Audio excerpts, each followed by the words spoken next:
alaikum wa rahmatullahi wa barakatuh. May the peace and blessings of Allah be upon you and your household. I'm very excited to welcome you to Fragrance, a program where we explore the beauty of Islam. Fragrance is that show where we explore the essence of humanity. It's all about love, it's all about happiness and spiritual growth. I'm Fadila Okunu. And I am Tinuke Oloruntoyin Folami. It promises to be a bumper package. Don't go away.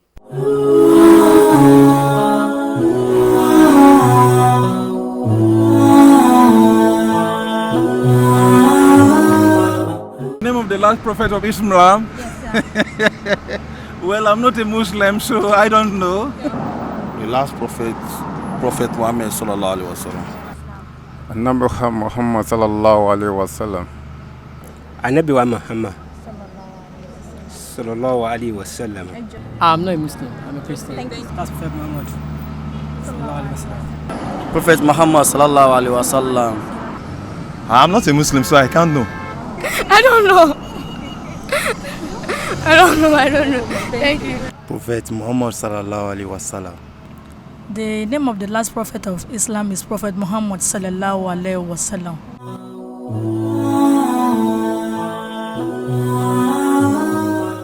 And that was from the streets, where we feel the heartbeats of people, how much they know about Islam. I like the fact that, we get to feel their pulse about how much they know. That's the fun part for me. And the question on the streets was, who is the last prophet in Islam? Prophet Muhammad Sallallahu alayhi wasallam. May the peace and blessings of Allah be upon him and his household. Prophet Muhammad is the seal of prophethood, is the last torch bearer. The beloved of the believers. Yes, the beloved of Allah as well. Prophet Muhammad was the conveyor, if I can call him that. He was the bearer of the Quran. Of the message. Yeah, A the book. final revelation. Exactly. The And final book. Allah said He has completed the religion. He has made it easy for us only if we are dedicated to follow the path, to follow Rasulullah sallallahu alaihi wasallam. You can say that again. Alhamdulillah. We have the Quran, we have the Ahadith as our guide. The hadith. The sayings and doings of the Prophet. So what else do we need? That's the guide. It's a complete lifestyle. A guide to tranquility. Yeah, a guide to perfection. Alhamdulillah Rabbil Alameen. May Allah continue to bless Prophet Muhammad and his household and continue to put us on the right path that will never deviate till the day of resurrection. Amin. Kun Amin. fayakun. Kun fayakun.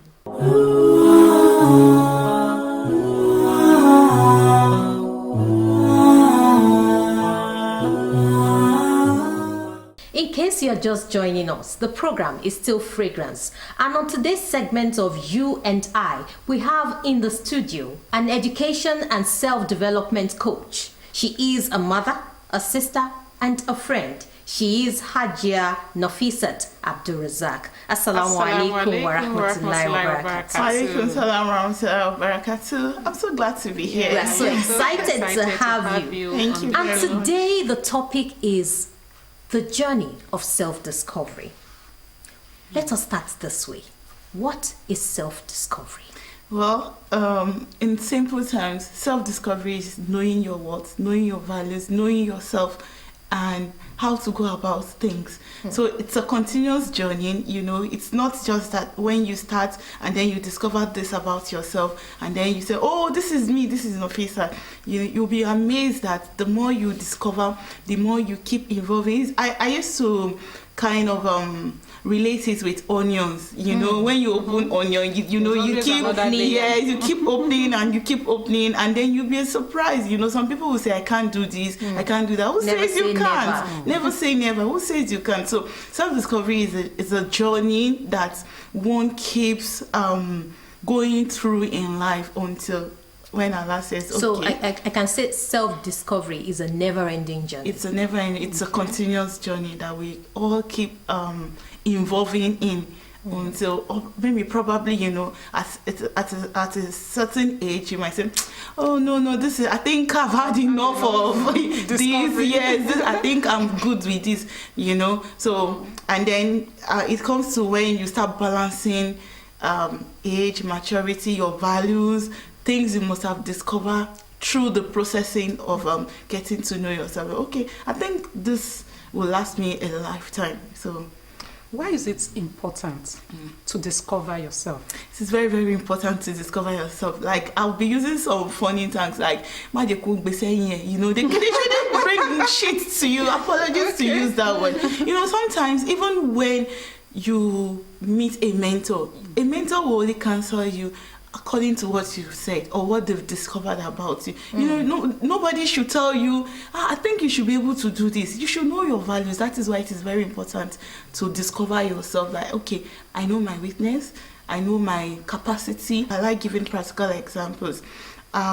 If you are asked to come and speak on something, and then someone said, because you're a teacher, I think you should be able to talk about it. That doesn't mean as a teacher you should be able to talk about different aspects of education. So knowing yourself will be able to make you set boundaries also. It helps you discard those aspects that you're not supposed to suck in. And then it gives you this opportunity to become an authority in whatever is it, because once you discover that, okay, this is what I know how to do best, you keep following up on it until you become an expert in it. Okay, so at what age would you say it's right to say, okay, it's time, I think I've discovered myself, or I want to start discovering myself? Okay, honestly, because I'm also a teacher, I think right from secondary school, like aside having guidance and counseling teachers in the school, I think children should attend self-discovery classes where there are assessments that will help you know your personality test. Well, they are all part of what makes us as individuals. That does not necessarily mean that we'll box ourselves in it. I mean personality tests. So there are aspects that you get to test run even as a youth. And then you get to understand that, okay, I think this is it. Like, for example, when we're growing up, we all know that when you say a particular child, this child is going to become something in life. And you'll be shocked that when the child eventually grew up, the child didn't follow up on this. And then you'll be shocked that, some will even follow through. And then after a while, they will discover that, I think this thing is not for me. I think I should go into this. That's why it is very, very important that they start from early years, so that they do all the discoveries as they grow. Even it will help them in choice of courses they pick in the universities. These days we even have lots of beautiful courses that are available. It's not the usual time that you used to say you have to be a medical doctor, you have to be this. You can do a lot of career switch. I did a career switch. Even my first course is not what I major in now, right? I had to do a self-discovery and then do a switch. If I knew right from onset, because I had the traits, that's another thing. I have the traits of what I do right now. So but you never followed. But yes, because we didn't have somebody to put us through that. Okay, Nafisa, this is it. I think you'll be good with this. So that is why it's very important that even I will subscribe from JSS3, First book I wrote, Get Inspired. When I was growing up, I wanted to become like 5 different things. I wanted to be an FBI agent. Yes, you'll be shocked. I wanted to become a newscaster because I grew up in the north. Then in NTA Mina, we had Nafisat Adeniji, who was a very popular newscaster. So I was always following up like, my name is Nafisat Abdurrazak, I wanted to become an actress. I wanted to become a singer. I wanted to do all those things. You get. So the truth is that, in fact, it's even a disservice to our children these days to ask them, what do you want to become in future? Because there are a lot of careers that have not, and they still have a long road before they get to that future. Yes, these days they say 21st century career. There are a lot of careers that are career opportunities that we have now that was not available back then, even when we were in secondary school. So we have to allow them to evolve, unfold themselves, get to discover. But for JSS3, why I mentioned JSS3 is because that is like a major pathway to decide if they are going to sciences or the arts class or commercial class. But that does not still box them in, because you'll be surprised that these days with the Jackpot syndrome, you see a lot of your friends that was an arts, performing artists becoming nurses overseas, so it depends on the curriculum, it depends on the exposure, it depends on the kind of programs they attend. It depends on the parents themselves. What kind of discussions do they have? They say the first point of contact of education is the home, and that is why it's important as we Muslims that it is not just giving birth to these children. We have to follow them through, guide them, nurture them, see what they don't even see themselves. That's very, very important, so that we don't box them in and force them to do these things.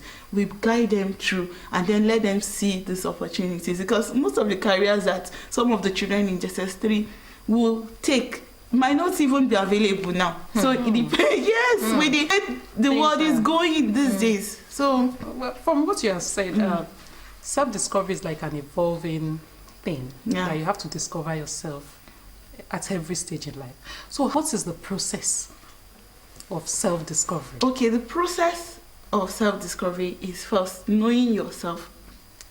I usually mention, people will say, why do you keep mentioning meditation and reflection? It's very, very important. You cannot discover yourself in the noise. You have to be in the still. You have to be in the knowledge. You have to pay attention to yourself. You know, when I mean noise, I'm not saying noisy environment. You know, like everybody thinks, okay, because you can dance, that does not make you a dancer. You have to pay attention to yourself, and now you have to do a lot of journaling. Journaling is, I don't think, is a culture that our children met even with we these days, because with the advent of everybody's phones, journaling on their phones. I have a lot of journaling apps, because it's easier than going about with jotters and the rest. But it is something we have to inculcate in our children, even we as adults. The more you keep writing your thoughts and putting them together, the more it is putting you to a direction of things you warm up to necessarily. And the thing about self-discovery is that you'll be amazed that the more you think about something regularly, the more you see it coming to realization, because you start putting your thoughts, your actions towards it. It starts forming, and then from reflection, from thinking, from journaling, from talking to mentors about it, you discover that some of those things will form your goals for life. Like some people have long-term goals, short-term goals. So these are the ways that you can turn self-discovery into realistic things that you can hold on to. What do I tell a teenage girl or a boy who is struggling to discover him or herself? Okay, just let them be, Then do a lot of communication with them.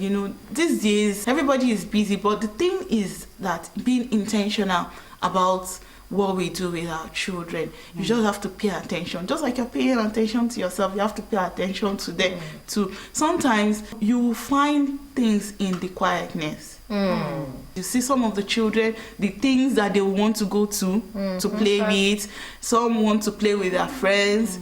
Some want to play alone. Yes. Some are very, very, they'll call others, come and play. You get things. So you discover these things, except you are not paying attention to them. You mentioned meditation. Our Salah is a kind of meditation. Yes. So how can we bring Islam into self-discovery? Okay, so for example, I'll be taking an example of a mother, like during Salah, it's like taking a break away from the noise. Honestly, Islam is so beautiful. You have 5 times in a day to take break away from the noise and connect to your Lord. After speaking to your Lord, I feel Salat is like I'm talking the connection. Yes, and that's the ultimate. That's the first thing, because after you discover, you still take it back to Allah. Ya Allah, I'm here. This is my discovery. How do I go about this? You understand? It's very, very key.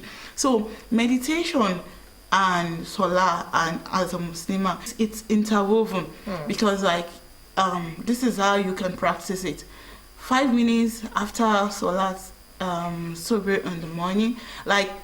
Even coaches will tell you the best time for you to reflect and meditate is very early in the morning, before everywhere is noisy. So after your Salat, and you talk to your Lord, Ya Allah, put me through all those things because they say, ask and you shall be given. There's nothing Absolutely. you can. So I just feel it's a way of bringing in those aspects that you've been thinking. You can even tell Allah during Salat that, yeah, Allah, I need guidance through this.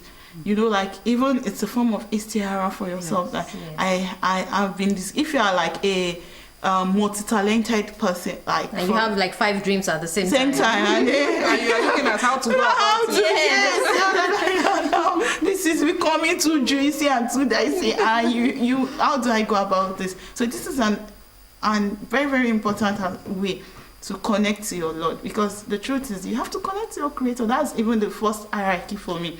So, and the process of self-discovery makes you accountable for yourself.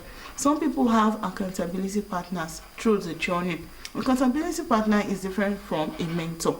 Okay. Now, you can have friends as your accountability partner, like, babe, that goal you said you wanted to achieve, Have you achieved have it? you done it? Yes, well, these days, if you don't have those kind of people, you are sleeping on a long thing. There's no time to be gossiping and gisting about, did you see that lady? Did you see the latest news? If the friendship is not profitable, just trash so it. just trash it. So Trash it. you need to have accountability partners that will keep pushing you that, okay, let's have a meeting, let's have a talk. It doesn't have to be physical. People will ask me, when do you want us to reflect and meditate and get ourselves? We're busy very early in the morning. I'm awake, I'm going to work, I'm sorting the school, I'm this. No time for yoga. Yes, no time. So but I said, out of those no time, like millionaires also have 24 hours.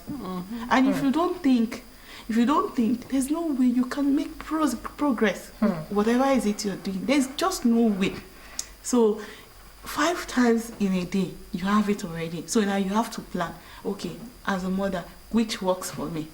Or as a teenager, you're following up with your teenager, okay, before you go to school. Or is it Isha later in the night? I usually do that later in the night before I say bye. I just try and I do a lot of mental imagery, a lot. You know, you practice over the picture what you. Yes, or it's something that has become part and parcel of me. I do it a lot, and I try to picture. Okay, what happened today? This okay. I need to set records straight. You know, so it makes you accountable. It makes you a better person, even with people. Maybe you didn't take a good judgment, or you didn't listen to conversations during the day. So it helps you set a lot of records straight. So Sister Nofisa, we obviously can't finish this topic today. So we'll have to get you to promise us that you'll come for another episode. All right, inshallah. Allah will make it easy. Jazakumullah khairan. And that has been Sister Nofisa Abdulrazak. She was dealing with the topic, the journey of self-discovery. Have you discovered yourself? You have to ensure you discover yourself to be able to put your best foot forward in your journey of life. May Allah make it easy for you and I to be the best that we can be in everything that we do.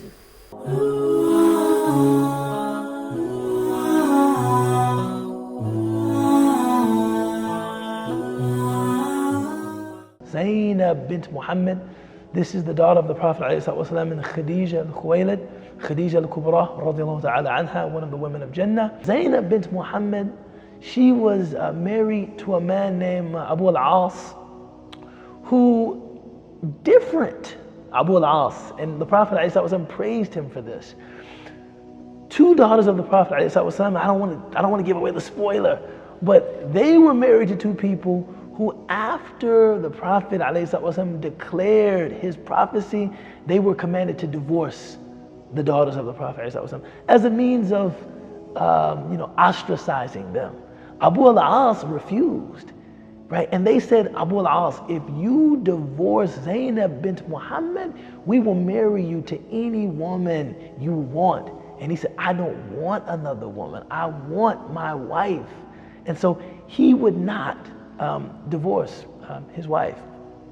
And she did not leave him. The Prophet ﷺ, even though, of course, she declared her Islam right after her mother declared her Islam.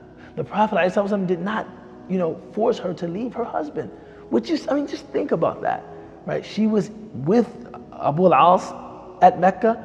The Prophet, even after the Hijrah, Zainab bint Muhammad, radiallahu anha, she was still in Mecca with Abu al-As. She was Muslim and he wasn't.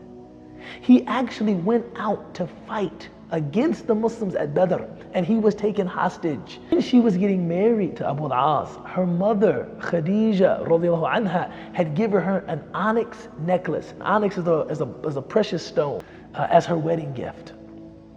And when Abu al-As was captured by the Muslims, and they were, seeking proceeds to get up money for his ransom, Zainab bint Muhammad sent that necklace. Now, what I find interesting about this is, look at her integrity as a wife. She could say, and I think many of us would, well, my husband got captured. I'll just, make an appeal to my father, and see if I can get this worked out. She was prepared to pay her husband's ransom as though she were anyone else, right? Even though she was Muslim, even though she was the daughter of the Prophet ﷺ. So when the Prophet ﷺ saw among the ghanima, the spoils, right, the money taken in due to the ransom, this necklace, he was frozen and he thought about Khadija. Immediately sent the necklace back to his daughter, and he sent Abu al-As back. You go back to Mecca, don't worry about it. I'm sending you back on one condition. One condition and one condition only. That you send my daughter Zainab bint Muhammad to Medina so that she can be with the Muslims. That's the only thing that I'm asking you to do. And Abu al-As he agrees, right? He complies. The only thing is, after one of the battles, Abu al-As, still not Muslim at this time, he entered her home in Medina asking her to give him protection. So that next morning, they go out for Salat al-Fajr, Salat al-Subh. She says, I give shelter to Abu al-As. The Prophet ﷺ hears this and he says, we give shelter to whomever she gives shelter. Kind of like, her word is my word. This was kind of her relationship with the Prophet ﷺ. Abu al-As does not become Muslim then, but he goes back to Mecca, he becomes Muslim.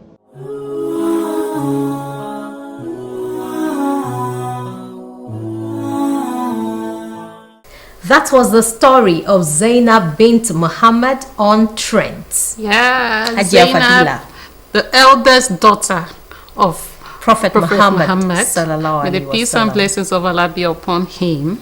The Prophet gave birth to her when he was 30 years before he received the prophethood.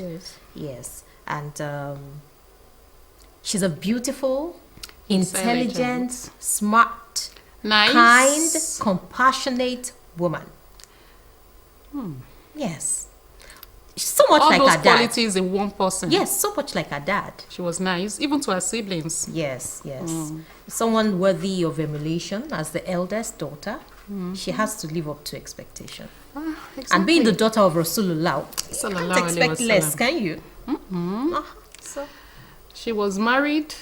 After the Prophet received the prophethood message, she accepted Islam. She accepted Islam immediately, but her husband did not. And when Prophet Muhammad migrated to Medina, she was torn between her loyalty for her father and her love for her husband. When you are torn between, what should I do? And the truth is, love always prevails. There was a battle of Badr, and her husband was one of those who fought against the Muslims. Proceeds of war, and he was captured.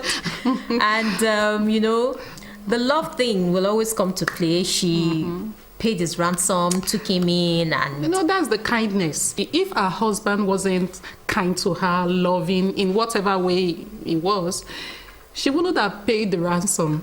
She wouldn't have, it's because a two-way traffic. You give love, you get love. Even when the man had left his footprints on the sand of her heart. I love love. Yes, love. And she just couldn't let go, and she had to stay true hold on, and when the opportunity availed itself, she grabbed it. And the man couldn't help but say, oh God, Islam is so beautiful. See my wife still loving me, and see all of them, you know, worshipping Allah so ardently. And even as much as they were, even though I was a slave, they were nice to me. Of course, So, and that is Islam. That is you Islam. have to be nice to everyone.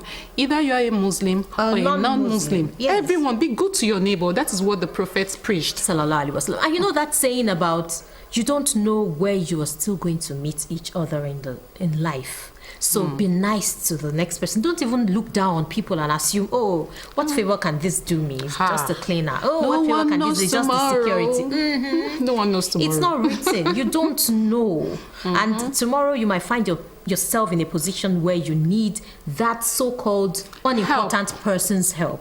And then the person like, you were very harsh to me when you know you were my boss. You were very harsh to me when we were working together.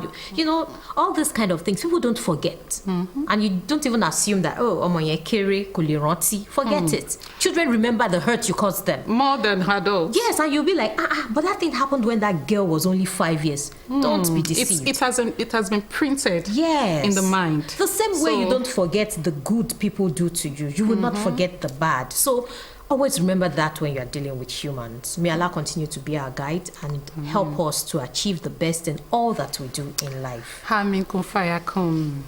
Okay, so that's where we draw the curtain on this week's edition of Fragrance. Remember to keep a date with us, same station, same time next week for another exciting edition. I remain yours sincerely, Tinuke Oloruntoyin Folami, saying, be the change that you seek and stay happy. Don't forget to follow us on our social media handles. It's right there on the screen. Let's try to make the world a better place to live in. I am Fadila Okunu. Till next week, we meet inshallah. Assalamu alaikum wa rahmatullahi wa barakatuh.